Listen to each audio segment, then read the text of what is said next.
wabarakatuh. Bismillahirrahmanirrahim. Alhamdulillahirabbil alamin wa bihi nasta'in ala umurid dunya waddin wassalatu wassalamu ala asyrafil anbiya'i wal mursalin Muhammadin wa ala alihi washabbihi ajma'in. Amma ba'du. Rabbana zidna ilma warzuqna fahma. Allahumma taqabbal minna innaka antas samiul alim wa tub alaina innaka antal ghafurur rahim. Bapak Ibu sekalian yang saya hormati, yang dirahmati Allah Subhanahu wa taala. Alhamdulillah pada siang hari ini bisa bertemu kembali, dan ini kalendernya kayaknya beda-beda ya. Ada yang merahnya hari Rabu, ada yang merahnya hari Kamis.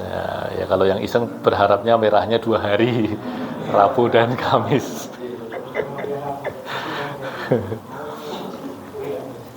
Baik, hanya memang kemudian mau liburnya sehari atau 2 hari, memang kita perlu untuk kemudian memanagenya, khususnya dalam konteks pribadi, keluarga maupun masyarakat berkaitan dengan Nabi kita Muhammad Sallallahu Alaihi Wasallam. Ya, jangan sampai kemudian ini sebetulnya saya suruh minum apa suruh ngomong ini, ini joke klasik gitu ya. Jadi kalau ngisi gini kan biasanya dikasih senai gitu ya. Ini sebetulnya suruh ngomong apa suruh makan ini. Kalau saya makan nggak jadi ngomong, kalau ngomong nggak jadi makan. Baik Bapak Ibu sekalian rahmati Allah, jangan sampai libur yang kemudian kita dapatkan itu kita gunakan untuk sesuatu yang tidak worth it gitu ya, yang nggak bermakna, yang tidak berharga. Ya tentu dalam konteks kehidupan kita modern begini memang nilai tersebut bisa menjadi berkembang ya, misalkan bagi keluarga yang jarang libur bisa memanfaatkannya untuk bersama itu sudah berharga sekali, karena memang di antara imbas kemodernan yang cukup parah itu adalah retaknya nilai maupun struktur keluarga kita ya. Keluarga kita makin kecil ya, makin terpisah jarak itu. Kalau dulu ya kumpul nengkono, gayeng nengkono, sekarang jauh-jauh gitu. Dan kemudian sudah jauh-jauh, keluarganya kecil, jauh-jauh, lalu kemudian kelekatannya juga rendah itu ya. Kalau dulu ya nengkono, gayeng nengkono, keluarganya besar itu, tapi ada kelekatan-kelekatan yang hari ini hilang. Nah, memanfaatkan libur untuk merawat keluarga itu dalam Islam sesuatu yang bernilai besar, karena kita temukan dalam kalam Nabi kita Muhammad SAW bahwa bercanda dengan istrimu, dengan anakmu itu pahalanya besar itu. Nah, tetapi kemudian akan lebih bagus lagi ketika kebersamaan itu bisa kita manage hubungannya dengan Nabi tadi. Bagaimana kita menggunakan kebersamaan dengan keluarga itu untuk membangun kecintaan ulang dengan Nabi kita Muhammad Sallallahu Alaihi Wasallam. Nah, Bapak Ibu sekalian yang dirahmati Allah, pada kesempatan siang hari ini saya diberi tema berkaitan dengan sejarah Maulid ya. Mungkin saya tidak akan sampai detail, tetapi saya ingin menariknya kepada kedudukan Nabi kita ini yang semakin hari semakin terlupakan, padahal relevansinya semakin tinggi. Jadi Nabi itu ibarat makanan pokok begitu, yang semakin kita butuhkan tapi malah semakin sering kita lupakan. Itu kan ibarat adik-adik kita yang remaja kan ya, lebih sering makan mie rebus, mie goreng begitu, padahal nilai karbohidratnya rendah saja. Dan kemudian dia males makan nasi gitu. Padahal kalau dia nggak makan nasi atau sumber karbohidrat yang lain, dia ya nutrisinya tidak tercukupi, sumber energinya tidak tercukupi itu ya. Ada buku unik ya, judulnya Food Guidance itu. Itu kalimatnya tuh begini, makanlah makanan dari tumbuhan begitu ya. Makanlah makanan dari tumbuhan dan secukupnya, itu sewajarnya. 3 kalimat ini luar biasa loh. Kenapa? Karena memang itu hilang kan di kehidupan kita ya. Sekarang itu banyak orang yang semakin sering makan tuh yang bukan makanan beneran, tapi makanan sintetik gitu. Makanan yang dibuat dari olahan laboratorium, tapi bukan makanan beneran. Dan tidak berasal dari sumber-sumber kehidupan di sekitar kita. Binatang, tumbuhan gitu ya. Dan kadang-kadang melampaui batas. Ya sudah bukan makanan, ya hasil olahan yang banyak unsur kimiawinya, lalu kemudian melampaui batas. Ya Anda bisa bayangkan bagaimana tubuh kita. Nah, pun konteksnya ruh kita. kita semakin sering mengonsumsi berbagai informasi yang tidak nutritif, yang tidak bernutrisi, yang tidak bernilai gitu, yang membentuk jiwa kita, pikiran kita, perasaan kita, yang ternyata tidak menimbulkan kesehatan, tidak menimbulkan kebugaran bagi jiwa kita. Nah, Nabi itu termasuk sumber informasi atau peri hidupnya itu adalah informasi yang bagi jiwa kita tuh nutritif. Dia bernutrisi gitu, bernilai, bergizi, dibutuhkan untuk jiwa kita. Nah, itu yang hilang dari masyarakat modern kita. Nah, mari kita coba pelan-pelan. Yang pertama dimulai dengan tanggal lahirnya Nabi kita Muhammad SAW. Nah, Bapak Ibu sekalian yang dirahmati Allah, sebetulnya para ulama dan pakar sejarah itu berbeda pendapat tentang tanggal lahirnya Nabi Muhammad. Kalau kita merujuk kepada pendapat populer, ya iya 12 Rabiul Awal, itu dia. Tetapi kalau kita merujuk kepada sumber-sumber yang otoritatif, misalkan kita merujuk kepada kitab Nurul Yakin, salah satu buku sejarah Nabi yang ditulis di zaman modern yang paling populer gitu. Itu menyebutkan bahwa Nabi lahir tanggal 9 Rabiul Awal. Imam Nawawi ya, di dalam Tahdhibul Asma wal Lughat itu menyebutkannya tanggal 7. Kalau saya tidak salah ingat, di Rohik Mahtum pun juga menyebutkannya tanggal 11. Sehingga sebetulnya yang nyebut tanggal 12 ada, 11 ada, 9 ada, 7 ada, 5 ada. Bahkan ada sebagian pendapat yang minor, yang nggak populer, yang nggak cukup kuat, yang menyebutkan bahwa beliau lahir di luar bulan Rabiul Awal. Nah, jadi sebetulnya secara kesejarahan itu diperdebatkan tentang tanggal lahir beliau. Apakah itu masalah? Ya enggak juga sebetulnya, itu bukan masalah. Tetapi kita harus pahami kenapa itu bisa terjadi. Sebabnya ya sederhana saja. Jangankan Nabi yang 1400 tahun yang lalu. Saya itu tanya ke bapak saya, Pak, jenengan kok tanggal lahirnya apik ngopo? Lah kok jenengan ini tanggal 1 Januari 51. Niku tenanan mboten nih? Ya ora lah. Karena orang-orang dulu, apalagi kalau orang tuanya itu bukan orang tua yang berpendidikan, apalagi tinggalnya tidak di kota, tidak akrab dengan penanggalan modern, penanggalan Romawi gitu ya. Itu ngeleng-ngelengnya bisa jadi menggunakan tanggal Jawa, harinya pun hari Jawa, Legi, Popon, Powage gitu kan. Ya, dhisik kowe lahirmu tanggal anu le, pokoknya Jumat Wage le gitu. Pas kuwi barengan iki pas ana peristiwa apa gitu. Ya, saya masih ingat kalau ibu saya nyebutkan lahir saya itu apa? Le kowe iki dhisik pokoknya lahir tanggal 1 Suro pas Gardena kebakaran. Sing dieling-eling itu untung sangat ikonik gitu ya, sangat ikonik sekali gitu. 1 Suro Gardena kebakaran itu. Jadi terkenang gitu. Tapi kalau orang yang tinggal di desa, yang kemudian peristiwa yang mengelilinginya tuh hal-hal yang keseharian aja, bertani, ya kan? Lalu apa, itu lengeleng-lengeleng rak yo angel tuh itu. Nah, padahal itu orang-orang kelahiran nggak terlalu lama, tahun 60, 50, 40, 30, apalagi sebelum itu. Nah, Nabi Muhammad SAW itu ketika beliau lahir, orang-orang penting di sekitarnya itu sudah banyak yang hilang. Menghilang dalam artian meninggal dan sebagainya. Contoh, bapaknya Nabi itu kan meninggal ketika beliau belum lahir. Iya kan? Biasanya yang paling ingat tanggal lahir seseorang itu kan bapak dan atau ibunya kan. Nah, ini bapaknya udah meninggal duluan. Itu satu. Dan memang takdir Allah begitu ya. Nabi itu sudah dikondisikan oleh Allah untuk sejak awal kehilangan orang-orang yang dicintainya. Kenapa? Nah, ini kalau dalam masuk bahasan tentang tazkiyatun nufus ya, penyucian jiwa itu apa? Memang Allah itu akan menciptakan kekecewaan bagi semua orang. Ya, semakin Anda mencintai sesuatu atau seseorang, Allah hampir pasti akan menciptakan kekecewaan yang mendalam dalam diri Anda dari hal yang Anda cintai tersebut. Misalkan kalau Anda sangat mencintai suami atau istri Anda gitu, ya, itu pasti Allah akan ciptakan peristiwa Anda kecewa.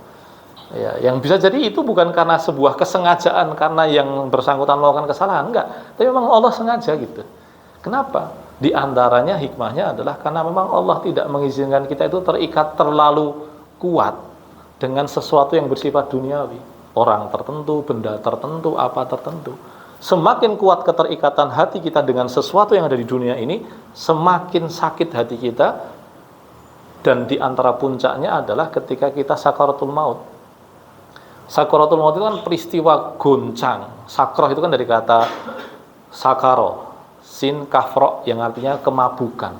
Kondisi goyang, oleng ketika orang mau mati. Nah, sakaratul maut itu betul-betul mengguncangkan jiwa orang. Dan di antara yang paling berat itu adalah ketika orang mulai menyadari bahwa dia akan kehilangan kesehariannya, kehilangan sesuatu yang mengelilinginya. Itu kalau dia terlalu banyak hal yang dia cintai, dia akan merasakan sakit yang terlalu dalam ketika mau mati. Ulama saja sejak dulu sudah bilang kan, semakin banyak hal yang Anda inginkan, semakin banyak hal yang Anda senangi, ya semakin sakit hati Anda akan mengalami rasa sakit yang banyak sekali. Nah, Nabi itu sejak kecil itu sudah kehilangan orang-orang yang dicintainya. Bapak beliau meninggal ketika beliau belum lahir. Lalu ibu beliau ya yang tidak bisa menyusui beliau karena produksi ASI-nya terbatas, sehingga Nabi kan kemudian disusukan ke orang, disusukan ke kampungnya Bani Sa'ad yang agak jauh dari Mekah begitu.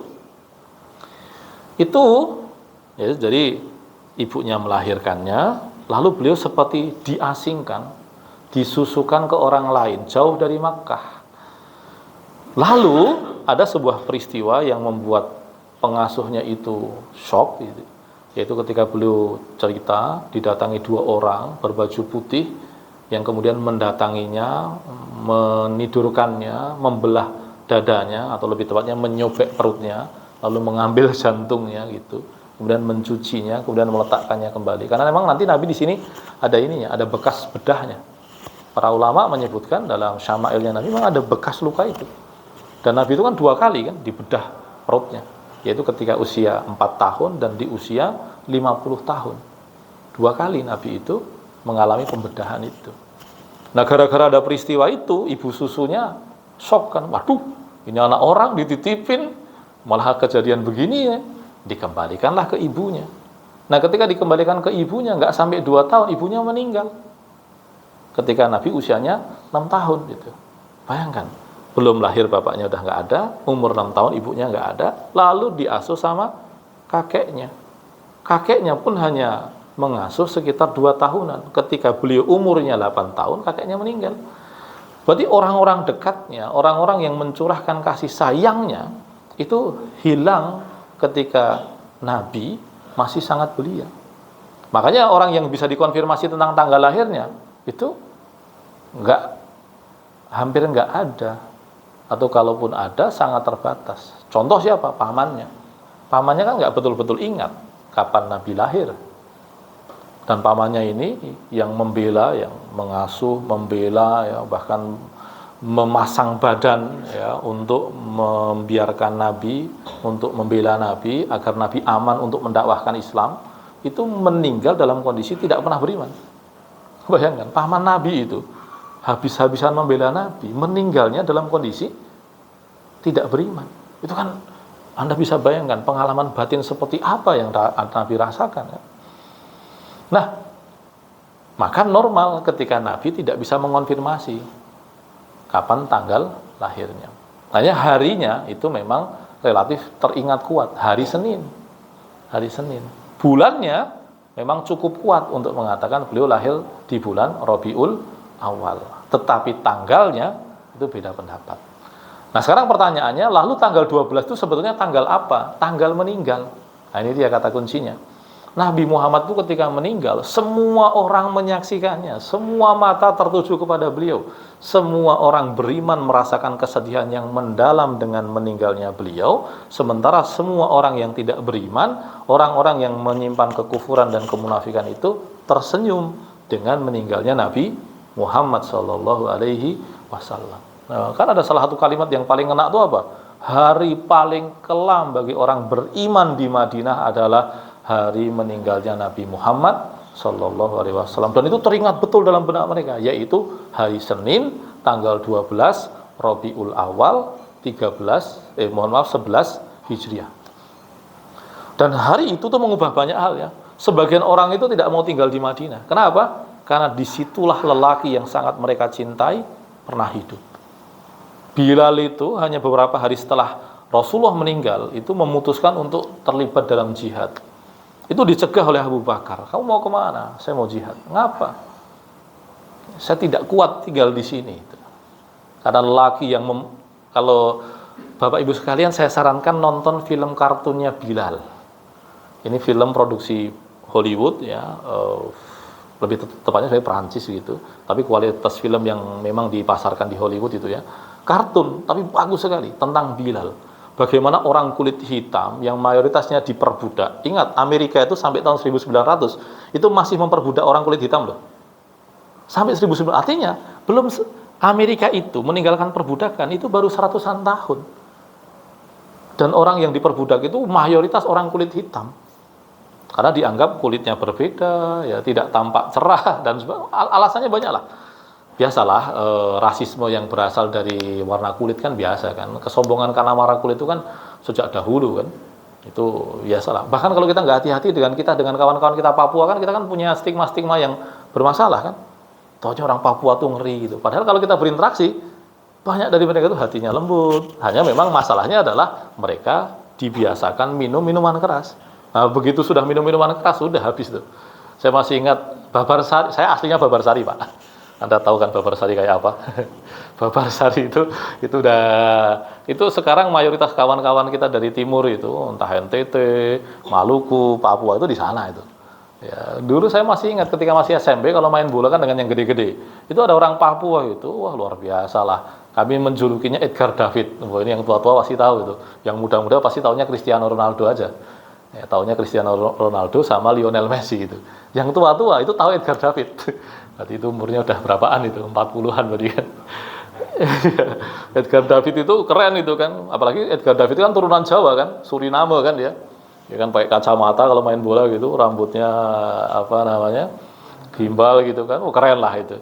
Nah, itu kawan saya orang Papua ini, mahasiswa di Universitas Proklamasi itu mainnya bagus sekali. Wah, tekniknya tuh bagus sekali. Suatu ketika minum minuman keras dia. Ketika minum minuman keras, ngamuk dia di kampung. Waduh, repot kan? Sama kawan-kawan orang kampung itu dikepruk pakai pot segede ini. Prol, pingsan 2 hari. Bangun, ya udah main bola lagi. Tapi ada stigma yang kita bangun kan terhadap orang Papua. Bagaimana dengan orang Afrika? Orang Afrika itu jauh lebih hitam dibandingkan orang Papua loh. Bapak Ibu sekalian yang pernah keluar gitu ya, yang berinteraksi dengan orang Afrika, atau misalkan haji atau umroh, itu kan hitamnya kan luar biasa. Maka wajar dong kalau orang-orang kemudian yang sejak kecil terbiasa dengan pikiran-pikiran yang tidak adil, menganggap orang kulit hitam itu ya lebih hina lah, lebih rendah lah, ya kan? Nah, tetapi Nabi kita Muhammad SAW menjadikan Bilal itu ikonik. Bahkan kalau banyak orang yang tidak tahu, ngasih nama anaknya dengan bangga siapa? Anaknya siapa mas namanya? Bilal. Gak tahu dia bahwa Bilal itu orang kulit hitam. Loh, kenapa kok dikasih nama anaknya Bilal mas? Saya pengen anak saya ini menjadi penyeru gitu ya, penyeru adzan ya, penyeru kebaikan. Ya bagus. Tapi dia nggak tahu bahwa, atau banyak yang nggak tahu bahwa Bilal itu orang kulit hitam itu. Tapi kalaupun dia tahu, dia tetap bangga. Karena apa? Muadzin zaman Nabi itu ya hanya 2, Bilal dan Abdullah bin Umi Maktum. Abdullah bin Umi Maktum sifatnya serep, sementara muadzin utamanya adalah Bilal bin Rabah. Dan Bilal bin Rabah itu kulit hitam yang gara-gara Islam dia menjadi sangat ikonik, sangat mulia. Makanya ketika Nabi Muhammad meninggal, Bilal itu kehilangan. Dia memilih untuk terlibat dalam pertempuran. Abu Bakar mencegahnya, udah jangan pergi. Bilal tanyanya simpel, Anda dulu membebaskan saya karena apa? Kalau Anda membebaskan saya karena kepentingan Anda, bahwa memang karena saya budak Anda, saya menjadi kepemilikan Anda, saya akan stay di sini karena saya milik Anda. Tapi kalau Anda dulu membebaskan saya karena Allah, biarkan saya pergi. Bayangkan, sampai Bilal bilang begitu loh. Di satu sisi dia pengen jihad, di sisi yang lain apa? Dia betul-betul tidak mampu hidup di Madinah, tempat di mana orang yang paling memuliakan dirinya itu meninggal. Ya kan, bahkan sebagian orang itu kalau masuk Madinah itu dulu di zaman ulama itu nggak berani naik kuda. Kenapa? Nggak mungkin saya di atas kuda di atas tanah di mana Nabi kami dikuburkan. Jadi kalau masuk kota itu di dekat Masjid Nabawi itu langsung turun dari kuda. Kenapa? Karena mereka nggak sampai hati, berada lebih tinggi dibandingkan tanah di mana Nabi dikuburkan. Itu sampai segitunya loh. Penghormatan mereka pada Nabi. Bilal itu betul-betul nggak mau. Nah, suatu ketika di zamannya Umar bin Khattab, Bilal berkunjung ke Madinah. Berarti itu kapan? Ya sekitar paling cepat 2 tahun setelah Nabi meninggal, paling lambat ya sekitar 12 tahun setelah Nabi meninggal, sebelum Umar meninggal. Bilal datang. Ketika Bilal datang, Umar minta, coba kamu adzan. Apa yang kemudian terjadi ketika Bilal adzan? Semua orang langsung teringat akan satu hal, yaitu masa ketika Nabi masih hidup. Oh, ingatan mereka langsung kembali ke masa lalu, semua kenangan mereka bersama Nabi kembali begitu, dan mereka langsung menangis itu. Dan Bilal pun juga tidak kuat untuk menyelesaikan adzannya. Nah, jadi maka ketika Nabi meninggal itu semua orang mengingat 12 Rabiul Awal. Maka saudara sekalian yang dirahmati Allah, Bapak Ibu sekalian, normal dong kalau kemudian orang lebih lekat dengan peristiwa tanggal 12 itu, atau ingat pada tanggal 12, karena itu adalah hari ketika Nabi meninggal. Nah, jadi di sini poin pertamanya adalah bahwa tidak ada kesepakatan tentang kapan Nabi lahir, ya, tetapi memang mayoritas mengatakan Nabi lahir di bulan Rabiul Awal. Tentang tanggalnya memang yang populer tanggal 12. Tapi sebetulnya tanggal 12 itu lebih kepada tanggal meninggalnya Nabi Muhammad Sallallahu Alaihi Wasallam. Itu yang pertama. Kemudian yang kedua, Bapak Ibu sekalian, berkaitan dengan Maulid Nabi. Nah, ini dia ya. Pertama, kata bendanya. Ya, kata benda. Ada yang menyebutnya maulud, ada yang menyebutnya mulutan. Orang Jawa ya, mulutan. Itu kadang-kadang dipelesetkan dengan kata mulutan. Maksudnya banyak ngomong gitu. Nah, ini bercandaan yang ya biasalah, permainan bahasa kita sebagai hiburan kan ya. Nah, secara bahasa yang tepat adalah maulid. Ya, maulid itu artinya waktu lahir atau tempat lahir. Ya, masjid itu bisa bermakna tempat sujud atau waktu sujud. Nah, itu dia. Kalau Bapak Ibu sekalian haji atau umroh, ya itu biasanya kalau di tanah suci ada tulisan mataf. Ya, mataf itu tempat untuk tawaf. Nah, itu dia. Kemudian mas'a, tempat untuk sa'i gitu ya. Nah, jadi secara bahasa itu dia maulid, ya bukan maulud. Maulud itu artinya yang dilahirkan. Yang dilahirkan. Tapi kalau maulid itu adalah waktu lahir atau tempat lahir.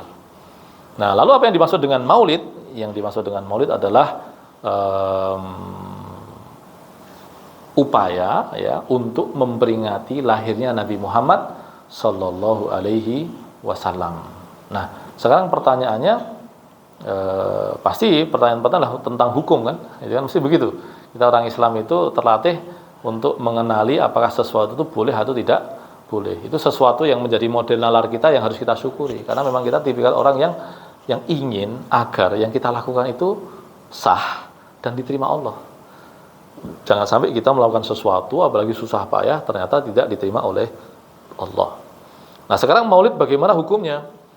Nah, kalau kita coba jujur ya untuk melacak ke masa lalu, itu ternyata yang mengatakan boleh dan tidak boleh itu adalah ulama-ulama besar. Ulama-ulama yang memang otoritatif. Hanya di antara jalan tengah yang paling menarik secara fungsional maupun paling adil ya secara mendudukkan perkara itu apa? Kita cek dahulu apa yang kita kehendaki dengan maulid, ya niatnya apa, tujuannya apa, peristiwanya bagaimana. Itu lebih fair itu. Ya kan? Karena kalau orang kemudian mendudukkan maulid sebagai perayaan dalam Islam ya sebagai sebuah hari Id, itu tentu ulama sepakat nggak boleh. Kenapa? Karena hari raya kita hanya ada 2. Idul Fitri dan Idul Adha. Nah, itu dia. Tapi kalau tujuannya adalah sesuatu yang lain, yang kalau kita istilahkan mungkin peristiwa kebudayaan begitu ya, ini yang kemudian kita bisa memahaminya. Bahkan bisa jadi kita akan mengatakan bahwa itu dibutuhkan. Kenapa kok dibutuhkan? Nanti kita jelaskan. Nah, jadi kalau Maulid Nabi ini sebagai peristiwa kebudayaan, sebagai upaya kita, apalagi di zaman modern ini ya, tadi kita pembukaannya kan sudah kita tegaskan dahulu. Nabi itu semakin dilupakan, tetapi atau padahal beliau itu semakin relevan untuk kita baca kembali, semakin mendesak untuk kita baca kembali peri hidupnya. Nah, jadi dalam konteks kebudayaan kita bahkan berkebutuhan untuk menyelenggarakan Maulid. Kenapa? Karena kita membutuhkan sosok yang memang layak untuk diteladani di semua aspek hidup kita. Sekedar cerita, Bapak Ibu sekalian, sadar tidak, Hollywood selama 15 tahun terakhir itu paling sering memproduksi film tentang apa? Film tentang superhero. Ya enggak? Ya kan, baik dari kubu DC, ya, DC Comics maupun Marvel itu ya. Nanti kemudian munculnya ada Batman, ya ada Iron Man, ada Captain America, ada Spider-Man, ya ada Superman, ya apalah terserah itu. Sadar tidak kenapa mereka banyak memproduksi film-film superhero? Karena mereka tidak punya teladan yang layak untuk dicontoh. Jangan silahkan cari buku, diunduh saja. Yang ngarang namanya Paul Johnson, judulnya The Intellectuals. Itu buku tentang para intelektual besar di barat. Tapi buku itu ya juga agak songong juga. Buku itu menjelaskan tentang kedudukan intelektual secara spesifik gitu ya. Siapa, misalkan Voltaire, Montesquieu dan sebagainya. Tapi buku itu juga membongkar aib mereka. Contohnya apa? Kalau kita belajar demokrasi, kita kan pasti kenalan dengan orang namanya Jean-Jacques Rousseau.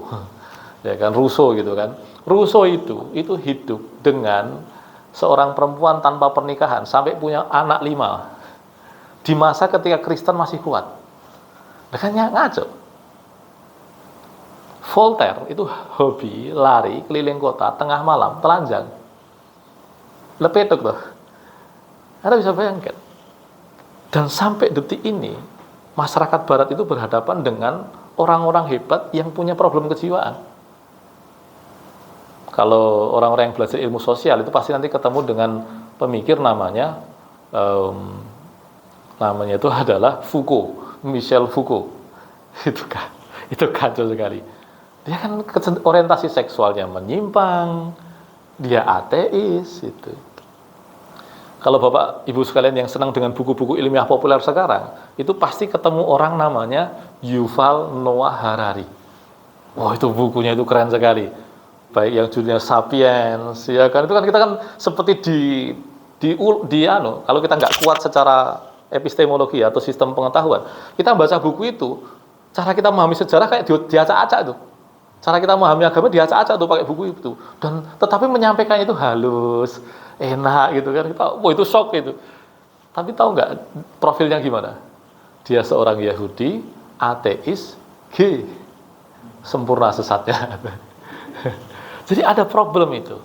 Nah, akhirnya kemudian masyarakat Barat sendiri tidak bisa mempercayakan teladan mereka kepada sejarah mereka sendiri. Nggak bisa. Maka akhirnya kemudian mereka menciptakan teladan-teladan yang sifatnya imajiner, teladan-teladan yang sifatnya hayalan. Ya tadi, dan Bapak Ibu sekalian dirahmati Allah, coba cermati. Superhero-superheronya Hollywood itu segmentatif loh, sesuai dengan pangsa pasarnya. Contoh, kalau Anda seorang penggemar teknologi dan ingin menyelamatkan dunia dengan teknologi Anda pasti akan ngefans sama Iron Man. Kalau Anda seorang nasionalis ya, yang mencintai negara Anda, bangsa Anda gitu, Anda akan Captain America. Kalau Anda berkulit hitam, Anda akan ngefans sama Black Panther itu. Kalau Anda anak muda, hobinya pecilatan gitu, gak karuan itu, Anda pasti suka Spider-Man itu. Itu segmentatif, Pak. By design.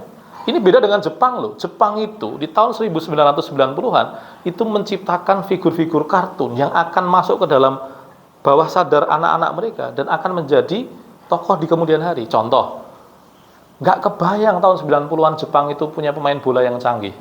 Tahun 2000 masih ingat nggak? Kartunya banyak kan sebenarnya, Kapten Tsubasa, Shoot, ya kan, dan sebagainya. Tahun 2000 hasilnya siapa? Hidetoshi Nakata. Ini fansnya itu udah tua-tua ini. Nakata. Dan Nakata, orang Jepang, mainnya di mana? Anda bisa bayangkan. Mainnya di Parma, di Roma. Akhirnya jadi supermodel. Ya kan?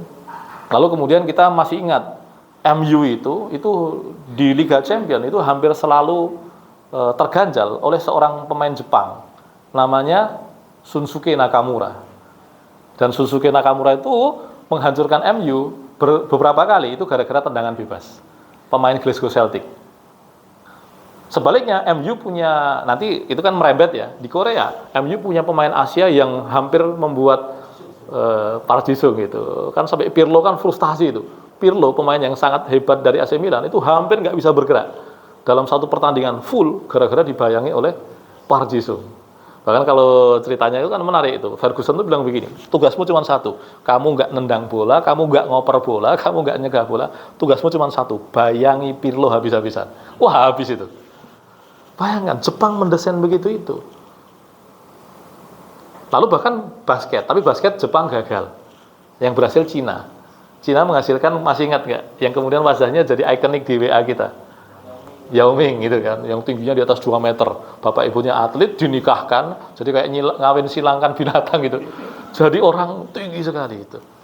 Nah, Barat ketika nggak punya teladan, menghasilkan superhero. Nah, informasi yang lain, Bapak Ibu sekalian rahmati Allah, di antara filsafat yang tidak berkembang di dunia Islam sekarang itu adalah filsafat tentang universitas.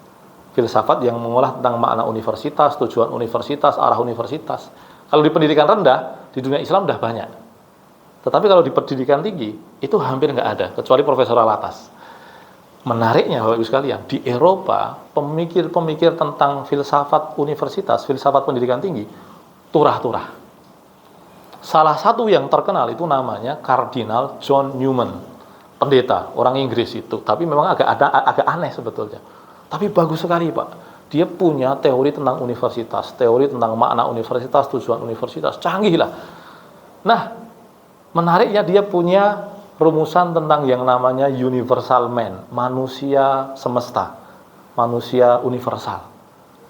Lalu kemudian manusia universal itu bagaimana? Dia jelaskan tuh. Ya biasa kan orang Barat itu kan artikulatif sekali kan, mendefinisikan sesuatu kan canggih. Nah, ketika dia sudah definisikan, dia sebutkan kriterianya, masalahnya cuma satu. Siapa? Nggak ada. Ditanyai, emang lu siapa lu yang punya? Contohnya siapa lu? Nggak punya.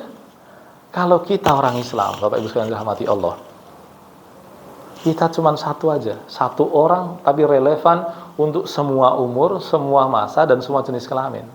Itu siapa? Nabi Muhammad Sallallahu Alaihi Wasallam. Anak TK, nak ingat Nabi. Anak SMP yang remaja yang songong-songong gitu ya, dek, coba kamu pikirkan siapa orang terbaik? Ya Nabi. Kita tambah dewasa, tambah umur, tambah usia, siapa orang yang dalam benak kita pengen coba kita contoh kefigurannya? Nabi. Nggak ada yang seperti Nabi. Nabi itu person, tapi di saat yang sama imajinasi kita tentang beliau itu sesuatu yang indah sekali. Makanya kenapa kita tidak suka ketika ada orang menggambarkan Nabi sebagai kartun, itu salah satunya simpel aja. Dia secara sepihak, secara semena-mena membatasi bayangan kita tentang Nabi. Iya enggak? Kita tuh punya gambaran yang sangat indah tentang Nabi, tiba-tiba dia figurkan menjadi kartun. Ya kan dia kan memaksa kita punya bayangan tentang Nabi secara semena-mena kan? Itu pun andaikan dia tidak menghina saja, itu sudah membatasi imajinasi kita. Jadi Nabi itu fungsinya sampai segitunya gitu. Nah, di zaman seperti ini ketika kita kehilangan banyak figur, kita punya satu orang yang sangat relevan, yaitu Nabi Muhammad Sallallahu Alaihi Wasallam. Makanya kalau tujuan kita adalah menghidupkan kembali gambaran kita tentang Nabi di zaman seperti ini mendesak sekali, sangat mendesak. Nah, Bapak Ibu sekalian yang dirahmati Allah, nah ditambah dengan begini, tentang Nabi kita Muhammad Sallallahu Alaihi Wasallam itu ya. Jadi kenapa kita perlu untuk kemudian membaca ulang Nabi kita? Itu alasannya terlalu banyak. Ya, jadi begini, Maulid Nabi itu pertama kali dihidupkan oleh siapa? Ini kita coba lacak, itu ternyata kan di zamannya Salahuddin Al-Ayyubi. Nah, kita kalau nyebut Salahuddin Al-Ayyubi itu pasti di benak kita gambarannya adalah tentang perang. Nah, itu normal saja karena memang itu peristiwa yang paling tampak kan. Tapi kemudian kalau kita punya waktu agak banyak, kita perlu membaca kembali. Sebetulnya perang itu karena apa? Bagaimana terjadinya? Nah, salah satu ulama kita yang menulis dengan sangat detil, ya sangat cermat tentang perang salib itu namanya Majid Irsan Al-Kilani. Udah meninggal beberapa tahun yang lalu. Beliau kebetulan bidang ilmunya dua. Beliau ahli pendidikan, juga ahli sejarah, dan pendidikannya juga di Timur Tengah maupun di Amerika. Beliau konsultan pendidikan di banyak tempat lah ya, di kampus-kampus Timur Tengah, bahkan di UNESCO pun beliau terlibat. Nah, beliau punya buku yang menganalisis tentang kenapa kok umat Islam itu sampai mengalami peristiwa perang salib dan bagaimana mereka bangkit dari perang salib tersebut. Buku itu saking bagus ya, itu sampai dibredel di Israel. Di Israel nggak boleh beredar. Padahal itu buku diktat di Universitas Madinah. Buku itu untungnya kalau bahasa Arab ya tinggal unduh. Edisi Indonesianya itu sudah cukup populer, tapi sayangnya terbatas sekali di kalangan tertentu. Intinya apa? Memang Bapak Ibu sekalian dirahmati Allah, Anda kalau baca sejarah baik-baik, dunia Islam tahun 1000 itu sangat megah. Sangat megah.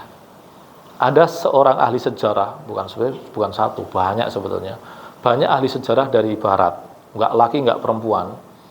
Yang laki misalkan namanya Jonathan Lyons, itu dia tuh telaten sekali menunjukkan kepada kita tentang besarnya peradaban kita.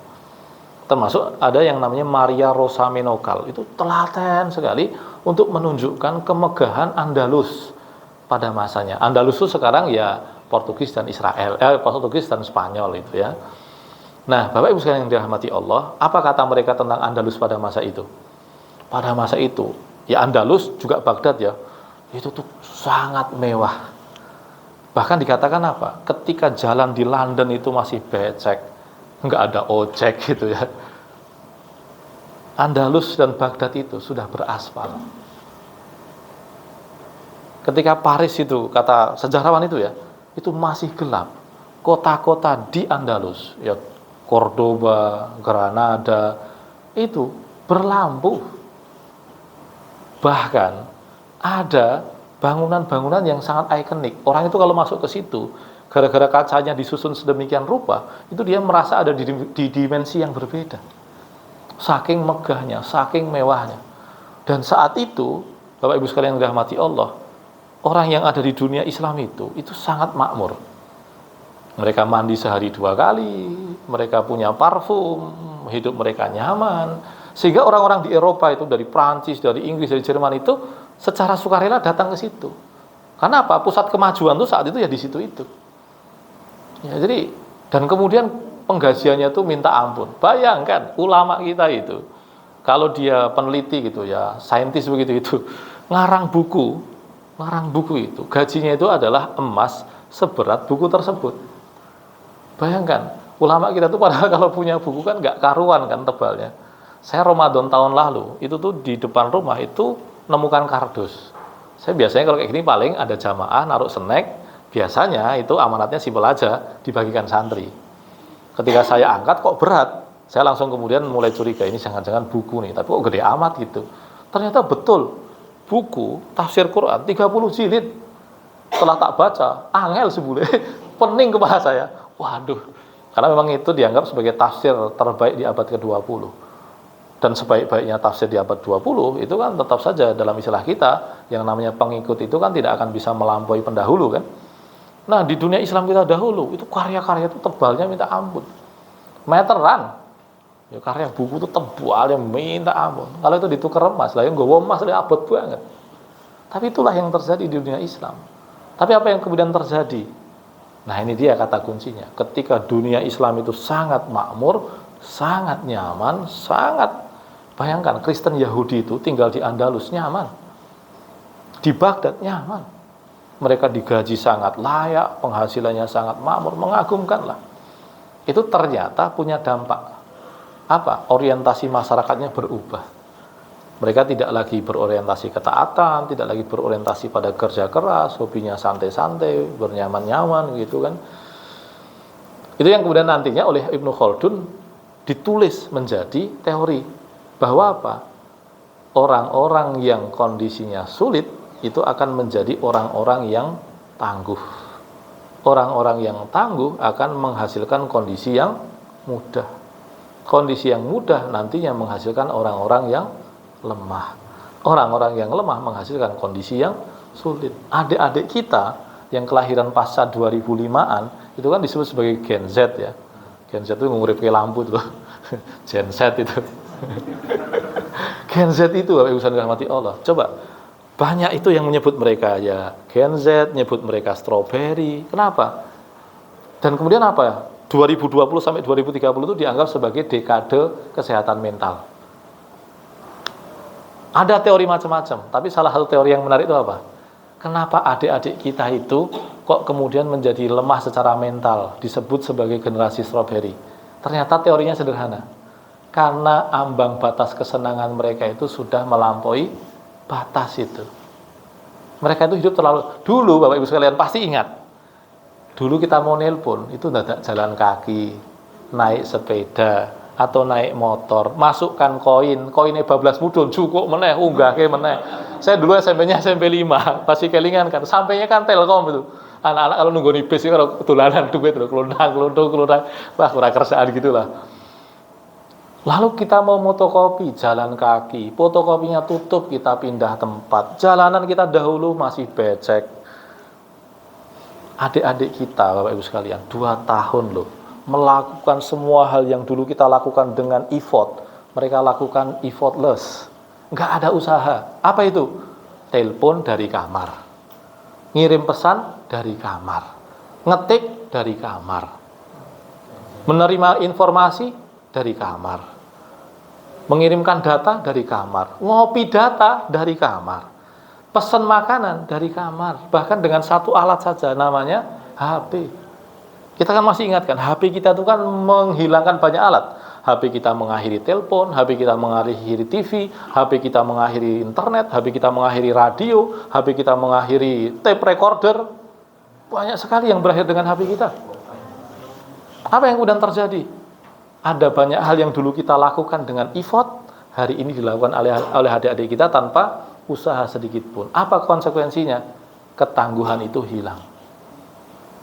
Nah, sejarah itu kan hanya terulang kan. 1000 tahun yang lalu, itulah yang terjadi di dunia Islam. Kondisi serba nyaman itu menghasilkan umat Islam yang orientasinya senang-senang. Maka kemudian dalam kondisi seperti itu, mereka tuh nggak peduli lagi mengajarkan Islam, belajar Islam, menjalankan Islam, nggak peduli. Akhirnya apa? Saat itu kebetulan di Eropa ada seorang paus namanya Urbanus. Itu katanya sih, kata mereka itu punya problem kejiwaan sebetulnya, ada obsesi-obsesi gitulah. Itu yang kemudian secara provokatif menggerakkan orang Eropa untuk merebut kembali tanah suci mereka, yaitu Yerusalem. Nah saat itu ternyata ada fungsi politiknya. Daripada orang-orang Eropa pada kelahi sendiri dengan disuruh untuk perang ke Yerusalem, ternyata mereka bisa bersatu. Orang Inggris, orang Prancis, orang Jerman, yaitu bangsa-bangsa itu bisa bersatu datang ke Yerusalem membantai orang Islam di sana. Itulah yang terjadi. Tapi kata kuncinya Bapak Ibu sekalian dirahmati Allah, umat Islamnya kondisinya serba senang, tiba-tiba dihantam perang sedemikian rupa. Itu mereka shock mereka. Lalu kemudian apa yang terjadi? Para ulama lah yang memikirkan bagaimana membangkitkan umat Islam. Di antara tokoh utama yang selalu kita kenang itu apa? Satu, Imam Ghazali yang sangat cerdas, dan yang kedua Syekh Abdul Qadir Jailani yang sangat soleh. Dua orang ini memang raksasa. Dua orang ini memang orang-orang hebat. Jadi kalau ada yang menceritakan Syekh Abdul Qadir Jailani itu kira-kira kirimi Al-Fatihah, yaitu hanya bagian tertentu saja. Padahal kalau kita baca sejarahnya baik-baik, beliau alim, beliau saleh, beliau lurus, dan beliau betul-betul mendidik umat. Bayangkan sekali beliau ceramah itu, masanya itu ribuan orang. Dan beliau itu bisa mengislamkan orang itu dalam jumlah ribuan itu berkali-kali. Luar biasa pengaruh kejiwaan beliau kepada masyarakatnya itu. Nah, kalau Ustadz Somad saja yang bisa dibilang dibandingkan ulama dahulu itu tidak ada apa-apanya bisa menghasilkan massa sebesar itu. Apalagi ulama kita yang memang dalam sekali kan pengetahuannya. Nah, lalu apa yang mereka lakukan? Bapak Ibu sekalian rahmati Allah. Di antara murid mereka adalah Salahuddin Al-Ayyubi. Jadi Salahuddin itu adalah muridnya Imam Ghazali, muridnya Syekh Abdul Qadir Jailani, dan para ulama-ulama yang lain. Ulama-ulama yang bahkan Bapak Ibu sekalian, kalau Anda mengenang Imam Ghazali itu ketika menulis kitab tentang penyucian jiwa, itu beliau telah menjalaninya. Kenapa? Ketika usia muda, Imam Ghazali itu sangat cerdas, sangat dekat dengan penguasa, dan sangat berorientasi dunia. Saking cerdasnya, gurunya saja yang dijuluki sebagai Imam Haramain, imamnya Makkah dan Madinah, itu mengatakan, kamu sudah menguburku hidup-hidup sebelum aku mati. Saking cerdasnya Imam Ghazali. Imam Ghazali masih muda, itu masanya ribuan orang. Beliau sudah punya kursi profesorial. Ketika Eropa itu belum kenal profesorial, kita sudah punya profesorial. Kita kan pernah sempat ceritakan, kampus-kampus tua itu milik kita, bukan Eropa. Imam Ghazali punya kursi profesorial, kursinya tinggi, masanya ribuan. Tapi apa yang terjadi ketika Imam Ghazali melihat perang salib itu? Beliau langsung, ya Allah. Beliau kemudian mengoreksi dirinya habis-habisan, sampai beliau menggunakan istilah ulama ulama jahat. Dan beliau tidak menuduh siapapun. Kita merasakan betul ketulusan hati beliau ketika bayangkan dulu beliau pemikir besar, filosof besar, banting setir, fokus kepada perbaikan diri. Andai kan beliau mau menikmati porsi profesorialnya, kayanya minta ampun itu. Ingat, gaji dahulu itu tidak dengan angka sekarang, Pak. Emas, Pak. Nah sekarang kalau kita digaji 1 dinar aja, itu udah turah-turah. 1 dinar kan udah 4,5 juta, Pak. Padahal gajinya dulu sebulan itu nilainya bisa sampai 1.000 dinar sebulan loh. Pengke wae 4,5 juta pengke 1.000. 4,5 M kan sebulan. Sedekahnya sahabat Nabi saya hitung itu di kitab Hilyatul Aulia, sekali sedekah itu 40 M loh. Sekali sedekah. Bukan ngeri sekali. Imam Ghazali berarti kan gajinya kalau sebulan katakan 1 M. Kan udah kaya sekali. Tapi beliau jujur. Beliau cek kembali dirinya, beliau karang kitab, beliau perbaiki dirinya, dan akhirnya murid-muridnya berubah. Ya salah satunya Salahuddin. Nah Salahuddin bersiasat, apa yang bisa kita lakukan untuk mendidik umat selain dengan cara-cara yang sudah dilakukan? Di antaranya adalah dengan menghidupkan maulid Nabi itu. Jadi saya lebih cenderung untuk mengatakan kalau fungsi maulid itu kebudayaan, ya untuk menghidupkan kembali kecintaan kita pada Nabi. Kan kalau sekarang kan Bapak Ibu sekalian sadar nggak? Sekarang kita nggak punya sekaten kan? Gitu kan biasanya kan kalau bulan begini kan ada sekaten. Sekaten itu kan maulid Nabi kan. Nah, meskipun sebenarnya tidak hilang total, yang hilang kan pasar malamnya sebetulnya. Tapi sekatenannya itu masih. Nah, yang diantara yang masih terjaga itu apa? Tradisi pembacaan Sirah Nabawiyah di Masjid Nabawi. Semalam dilakukan tuh pembacaan Sirah Nabawiyah. Jadi sebetulnya tradisi itu melekat di mana-mana. Kepentingannya apa? Nah, ini yang mungkin hilang dari apa yang kita lakukan, yaitu apa? Membangun kembali kecintaan kita pada Nabi. Kenapa? Bapak Ibu sekalian yang dirahmati Allah, kita nggak mungkin benar tanpa cinta pada Nabi. Tidak mungkin kita jadi soleh seutuhnya tanpa cinta pada Nabi. Nggak mungkin.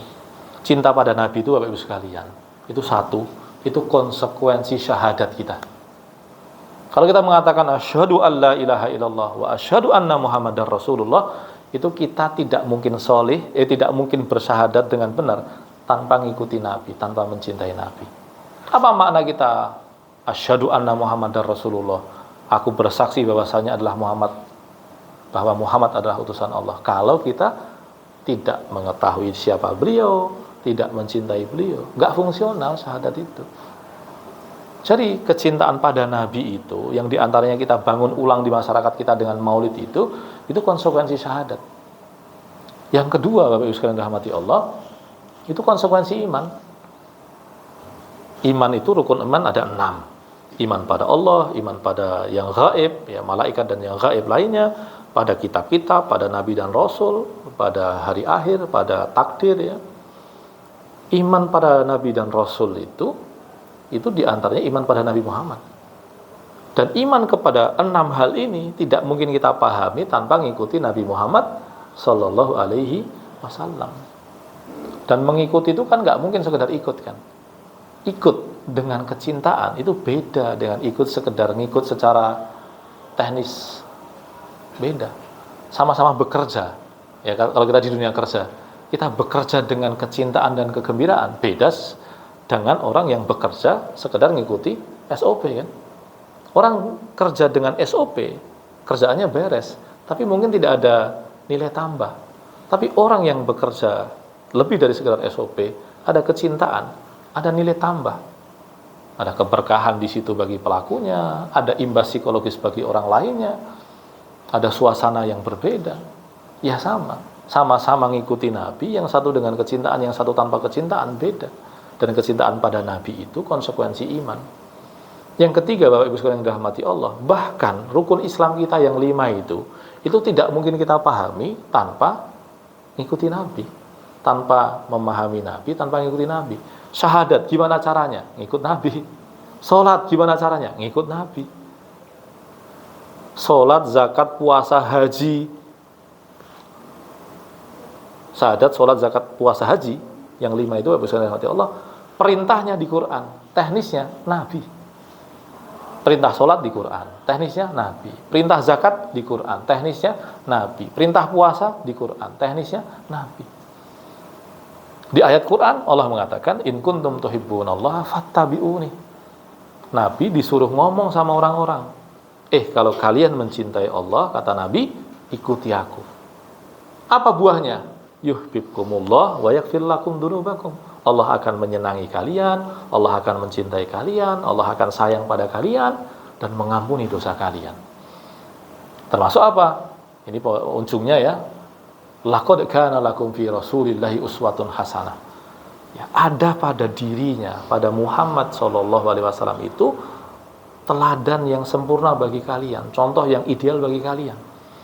Bayangkan Bapak Ibu sekalian dirahmati Allah, coba cek orang-orang barat yang tulis tentang Nabi Muhammad. Secara normal aja ya, positif. Itu banyak sekali. Di dunia kerja mungkin kita akan kenal dengan yang namanya John Adair. John Adair itu pakar pengembangan sumber daya manusia. Dia nulis buku secara khusus tentang kepemimpinan Nabi Muhammad. Bagus itu, dan bestseller. Lalu kalau kita masih ingat, yang tua bapak-bapak yang usianya 40-an ke atas itu pasti ingat Jean-Claude Van Damme, ya kan, aktor film laga itu kan. Itu dia terang-terangan ngomong, saya ngikuti nabinya orang Islam. Tapi dia belum Islam. Ya kan, Perancis kan orang Islam banyak kan, sampai kemudian Macron itu perdana menterinya frustasi gitu, sampai buat aturan-aturan yang nggak masuk akal, melarang abaya itu, melarang abaya padahal ratu Perancis, ratu Inggris pakai abaya juga itu, ya nggak, saking nggak sukanya itu sampai akalnya nggak berfungsi gitu. Tapi terlepas dari itu, bisa mati Allah. Kalau orang tidak beriman, yang orientasi dasarnya saja hanya dunia, itu bisa mengambil manfaat yang sedemikian rupa dari Nabi, apalagi kita yang tahu bahwa Nabi itu menuntun kita untuk dunia dan akhirat kita, menjadi contoh yang ideal bagi kita untuk menjadi suami yang baik, menjadi lelaki yang baik, menjadi anggota keluarga yang baik, menjadi teman yang baik, menjadi tetangga yang baik, menjadi pekerja yang baik, menjadi seorang muslim yang baik, menjadi seorang ahli ibadah yang baik, menjadi seorang politisi, pemimpin yang baik. Itu Nabi itu. Nah, jadi kalau orang tidak beriman saja bisa mengambil manfaat, iman sekali kan kalau kita yang beriman tidak mengambil manfaat langsung dari Nabi kita Muhammad Sallallahu Alaihi Wasallam. Dan sebagai penutupnya adalah, kita berkepentingan dengan Maulid itu karena desain itu. Kita perlu mengingatkan orang kembali bahwa lelaki yang akan memberi syafaat kita di akhirat ini nanti, itu sejak di dunia pun dia harus kita contoh, harus kita teladani, karena dia tidak hanya berguna di akhirat, tetapi sejak di dunia ini pun beliau menjadi contoh yang ideal bagi kita semuanya. Barakallahu li wa lakum wa sallallahu ala nabiyyina Muhammad. Assalamualaikum warahmatullahi wabarakatuh.